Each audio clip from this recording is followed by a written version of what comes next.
Bernie Sanders. He has been a big supporter of the mayoral candidate here in New York City, Zohran Mamdani, a Democratic Socialist. Senator, thank you so much for joining me on this election night.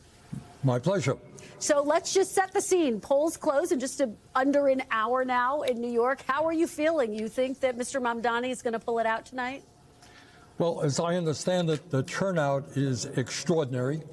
And as somebody who very much believes in democracy, worries about the future of American democracy, I am glad to see that the turnout, I think, is the largest in 30 or 40 years. So that's a good sign. My question for you, Senator, if he is, in fact, successful tonight, what, if anything, can and should Democrats nationally take from his victory? We just called Virginia for Abigail Spanberger for the governor's race. These are very similar messages in some ways on the economy, that they want to make the life more affordable for their constituents, and yet very different visions for how to do that. What should Democrats take from it? I think you're right. We will see what the election results are in New York City before I pontificate.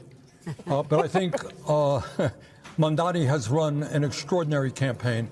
And one lesson that must be learned is that if you have a message that speaks to working people, to ordinary people, that you are prepared to take on the oligarchs in New York City. They have spent millions and millions of dollars trying to defeat him. And what he is saying is that in New York, and in fact throughout the country, we need a government that represents working people, the middle class, who are having a hard time now being able to afford housing, childcare, transportation, health care. That we need a government that represents them and not the people on top. I think the message, if he does well, is that people are tired of establishment politics. They understand that in America, the people on top have never, ever had it so good, while 60% of us living paycheck to paycheck. They want real change and candidates with the courage to take on the big money interests. Senator, it's Hallie Jackson. Thanks for being on with us tonight. Question for you, because to your point here on the working class and on Democrats appealing to them, we have seen voters today in New York City tell our exit pollers again and again they care about affordability. They think that the cost of their housing is a problem. The vast majority said that.